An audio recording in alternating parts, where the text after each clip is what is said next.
At the beginning of the movie, a woman is seen screaming with a knife to her neck, appearing possessed. She recalls a night when her father took her far away, telling her she was to be reborn, a purer birth to shed earthly desires. They were the seers of their tribe, chosen from birth to protect the living from the spirits of the dead, called Ndog, the Dark. Their forefathers had encountered these spirits and learned the words of the dead, which became symbols preserved in books passed down through generations. Some symbols represented peace, others death, but one symbol was forbidden. Their forefathers made a pact with the spirits to never cross into each other's world. For years, no one dared to use it except her father. He sacrificed to protect many lives, knowing that one day the dark would come for him, and on the night she was to be reborn, they came. In 1998, in Delta State, Nigeria, Ash recalls that every fortnight, her father Obia would force her to understand the symbols, except for one. As she began to read that page, Obia stopped her and tore it, explaining that although she shouldn't be afraid, they still had to be careful. At that moment, they heard a female laugh, which frightened them both, and Obia demanded the presence to show itself. The voice began humming a song, but when he went to investigate, he found no one there. Scared, he started to recite prayers, and as Ash called him, he turned to find her eyes completely white. She pointed in a direction, and he saw a dark figure with glowing red eyes, and Ash returned to normal. He told her to rush into the prayer room before confronting the figure. Ash narrates that her father invoked everything he knew because he was never prepared to give up what the entity demanded, and that night, he did all he could. He tried to attack the entity, but it easily overpowered him. Another demon approached Ash, and at that moment, he realized that the sacrifice he made for his tribe might cost him the one he loved most. He offered himself instead of Ash, and as the demon moved toward him, he blew something on Ash, causing her to fall asleep. After a while, when she woke up, she found her father's dead body on the floor, and that's how it all began, her eternal dance with the dark. 20 years later, we see Ash with her team trying to control a possessed girl. Ash manages to overpower the girl and blows something at her, causing the girl to scream and writhe in pain as demonic shadows appear on the wall. Ash draws a symbol on her hand, places it on the girl's forehead, and commands the evil spirits to depart. After a struggle, Ash manages to expel the spirits from her body. During the process, one of their teammates gets his ear bitten by the possessed girl and demands double pay. So as a result, Ash will not receive her share. She reflects that the worst thing about her relationship with Marv is that she needed him, and he knew it. After this, we see a wealthy man named Magnus, who has donated a large sum of money to a school, and the principal of the school thanking him over the phone. Meanwhile, he receives a text from a girl named Sandra, stating that she has missed her period again and requesting him to call her back. However, he deletes the message and blocks her number. After disconnecting the call, he notices a strange wound on his arm, and only then does he hear whispering from the back seat. But when he looks back, he sees no one there. He then looks in the rearview mirror and spots a girl vomiting, but when he gets out to check, he finds no one there. Magnus returns to his car, and to his shock, he finds a possessed girl in the back seat, and the scene abruptly cuts to black.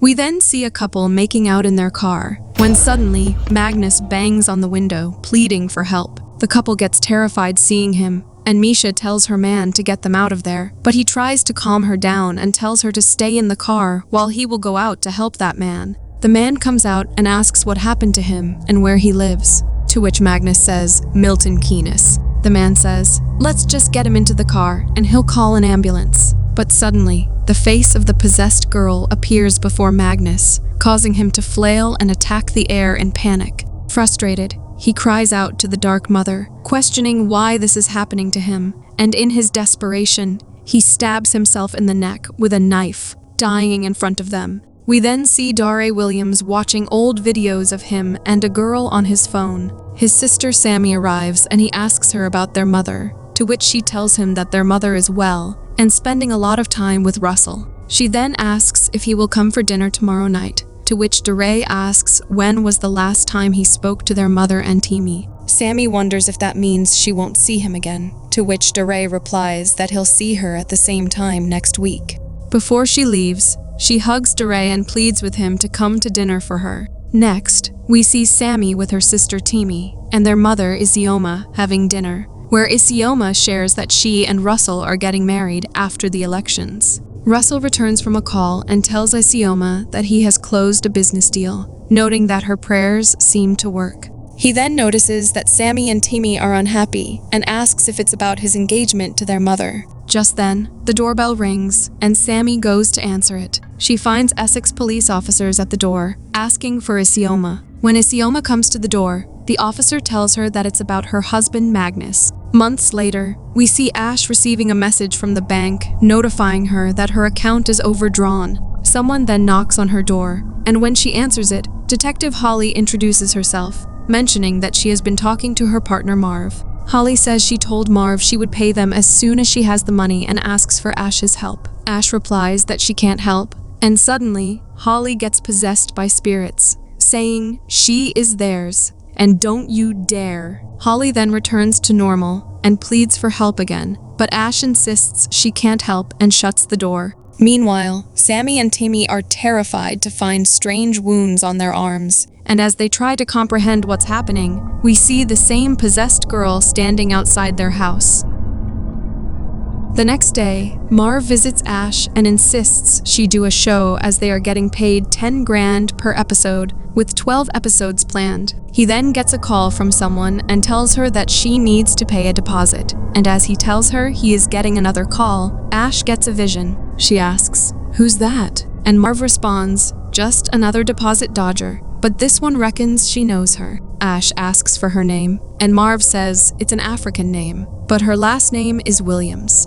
Ash asks if her name is Isioma Williams, which Marv confirms, and Ash reveals that Isioma is the reason she is in England. Later, Ash meets Isioma, and Isioma shows her the wound on her arm and explains that she started seeing Magnus's ghost in her house, forcing her to move into her fiancé's home. Ash says she wants to help, but will need to convince her partner, which will be difficult. Isioma insists she can pay, but can't afford what her partner is asking. She explains that it took everything to bring Ash here, and she has never asked for anything in return, to which Ash responds that she will see what she can do. That night, while Ash is watching TV, she learns that the alleged killer Holly has been found dead, and her victims were discovered near Falmouth Mountain. The next day, Isioma says they can't keep throwing money away at clinics in search of treatment, to which he asks if she thinks a witch doctor is going to make it all go away. He then suggests that it might be a new virus that hasn't been discovered yet.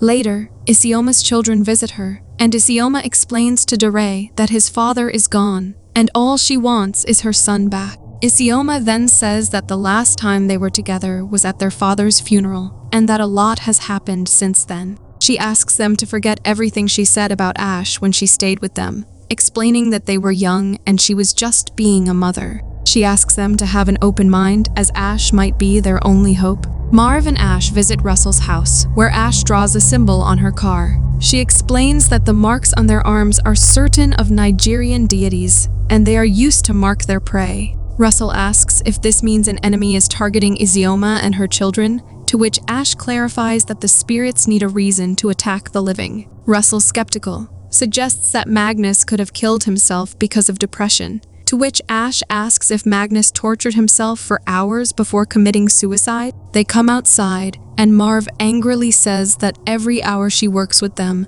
they're losing money. He then storms off, and Ash reflects that she was ready to let Marv go that day. She was prepared to draw a line, but she couldn't stop thinking if he was right, and she hated that feeling. The next morning, while Isioma is jogging, the wound on her hand starts to pain. She stops to check it, but as she does, she hears someone calling her name. Startled, she looks around and suddenly sees Magnus appearing before her. Terrified, Isioma tries to run, but the voice continues to call her name and laugh, and as she reaches the road, she spots a woman there, who disappears the next moment. That night, Ash performs a ritual and blows a powder at them, causing it to get into DeRay's eyes, prompting him to quickly leave to wash his eyes. Isioma goes to check on him, and he asks if she thinks some juju from that dead man's village is after them. Isioma replies that she believes it because she has seen it, to which Dore questions how she can be so gullible. After a while Dore is sitting outside, a girl approaches him. He takes her to Russell, saying she was kidnapped and needs help. Confused, Russell looks around and says there is no one with him. Dore is shocked to see that the girl has disappeared, and before he can process what just happened, he spots her behind Russell. Dore rushes inside to tell them that a woman just walked in, but Timmy says they didn't see anyone. Ash, however, notices a shadow moving on the wall. Suddenly, Sammy's arm begins bleeding, and Russell says they need to go to the hospital. Ash counters that the hospital can't save anyone, and suggests they stay by the shrine and try to stop the bleeding. Russell tells her to stop, saying this has gone far enough and that they are both hallucinating because of that stuff. Isioma tells Russell that this is not the time, and Russell insists that Sammy needs a hospital. But Sammy intervenes and says that she's feeling better now. Ash steps outside, sensing something strange, and as she does, the woman appears behind her, but disappears when she looks back. Ash then hears her name being called and notices the woman upstairs. She goes upstairs in search of her, where a door opens behind her, revealing the woman standing there. Sensing her presence, Ash draws a symbol on her hand and shows it to the woman, causing her to disappear. Meanwhile, Russell leaves the room to get a drink, and shortly after, Sammy also gets up and leaves the room. After a while, when Ash returns, she shows Isioma a book, explaining that she has never shown any of her clients this particular book. She reveals a picture of a woman named Anioji, who is called the Sword of the Afflicted by her worshippers. Isioma asks if this is the spirit they're dealing with, and Ash confirms. Ash then asks Isioma if there's something she's not telling her. Russell joins them, and Ash explains that Anioji was a warrior queen who was murdered by the people she loved most, including her husband, who was a former slave. And she emphasizes that Anioji is not just any errant spirit. Isioma responds that she has already mentioned Magnus had many enemies, to which Ash asks about her. Russell intervenes, saying that Ash has outstayed her welcome and steps onto the spot where the ritual was performed. He accuses her of being a fraud, but Isioma questions if he has ever considered that Ash might be right and asks what if Magnus was actually killed. Russell insists that Magnus killed himself, and Isioma asks if he has ever wondered why she never told him what happened earlier today, because it would have made no sense to him. Russell then tries to push Ash out, but she asserts that she will leave when she is done, and that he will get a full refund, as she doesn't need his money to help them.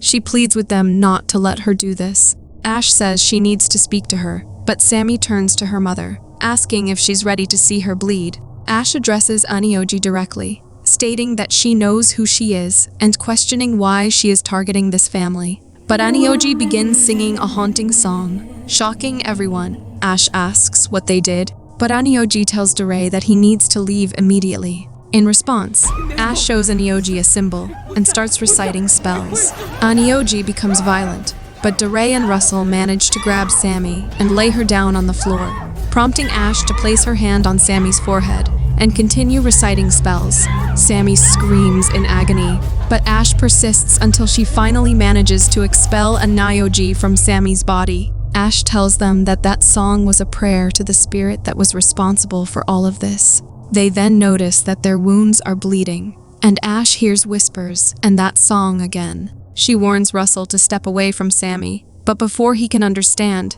Anioji attacks him and bites his neck. As Isioma goes to check on Russell, Sammy gets up, and Anioji makes her slit her throat with a knife, causing her to collapse. Dore tries to call an ambulance, but finds that his phone has no network. Ash gives him her phone, and he rushes out to make the call. After some time, when Dore doesn't return, Timmy goes out to check on him, and Isioma hears her scream.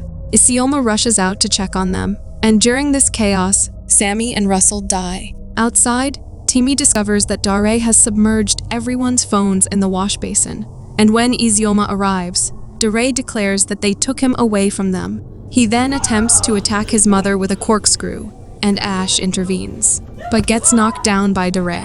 Doray then goes after Isioma and stabs her in the leg with the corkscrew.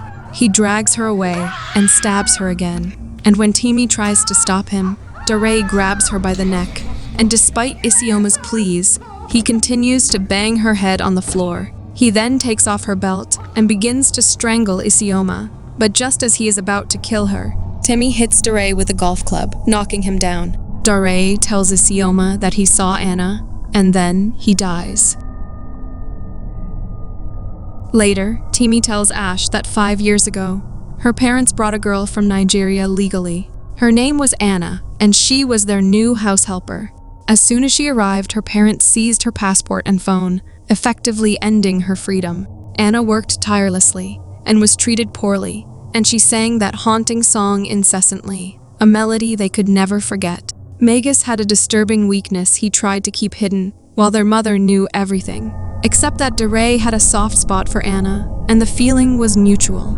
One day, it was discovered that Anna was pregnant, and Timmy reflects that she wasn't sure what made their father angrier, the fact that Anna had slept with his son, or that she chose to keep the baby. As Anna endured the beatings, she sang, her voice growing weaker with each strike, and eventually, she died. They then buried their memories of Anna, along with her body that night. Ash asks, how many were there after she left? To which Isioma replies that there were 5, including Anna. Isioma admits she knows she doesn't deserve it, but pleads for Ash's help to save Timmy. Ash explains that the song Anna was singing is a prayer for help, known as Ibu Oji, Song from the Dark. She tells Isioma that when she lost her father, Isioma's father took her in, whilst the whole village abandoned her, and when they threatened him because of her, she brought her here. Ash says she will help her, but this is her debt repaid. Ash accidentally cuts the protective arc, and soon after, Isioma hears her name being called. Ash also senses Anioji's presence, and tells Timmy that they need to get Isioma out of there immediately. As they try to move her, Ash warns Timmy that Anioji has taken hold of Isioma, and she pulls Timmy back to protect her. Anioji makes Isioma grab a knife and repeatedly stab herself until she dies. Timmy rushes to her mom crying, but only then does she also see Anioji there and gets terrified seeing her. Ash asks her to go into her car and don't run, or she will find her. Ash confronts Anioji and starts reciting spells. Anioji advances towards her, but Ash quickly cuts her hand to create a symbol, and as Anioji tries to attack, Ash declares that she has done enough. However, nothing happens to Anioji, and she asks Ash why harm herself. Ash tells Anioji to leave Timmy alone, asserting that she is not her father, to which Anioji cryptically says, wherever the head goes, the body follows, and along with all that,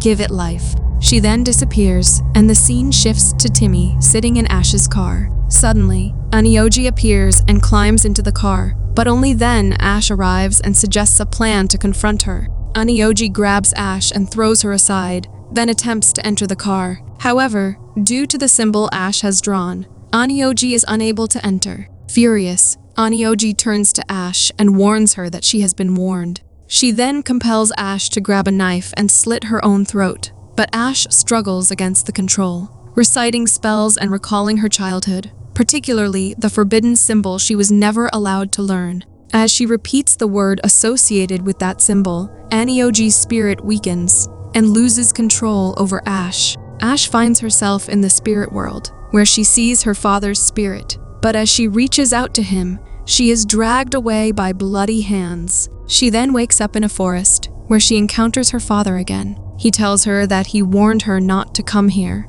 and then stabs her with a knife, expressing sorrow for his actions. Ash then wakes up back in the real world, shaken by the experience. Ash rushes to the car and urgently tells Timmy to drive, causing Anioji to become furious. As they drive away, Timmy suddenly slams on the brakes when Anioji appears in the middle of the road. Anioji, now covered in blood, screams at them, and Ash insists that Timmy drives, and despite the terror, Timmy accelerates, forcing them to flee from the relentless spirit.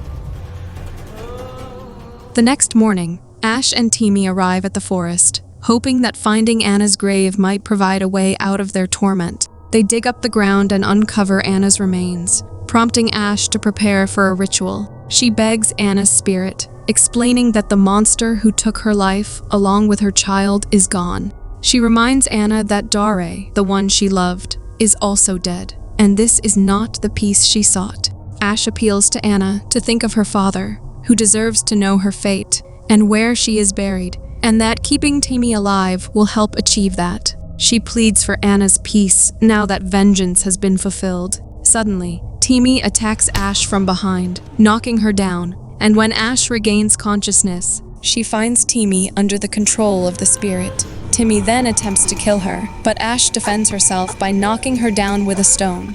Timmy gets up and Ash tries to flee from there, and Anioji commands Timmy to kill Ash, and then she can also die. Timmy picks up a knife and runs after Ash to kill her, but Ash manages to hide behind a tree. As Ash continues to wander through the forest, she encounters Anioji once again, with Timmy on the other side. Timmy lunges at her to attack and kill her, but a fierce struggle ensues as Ash fights to stop her.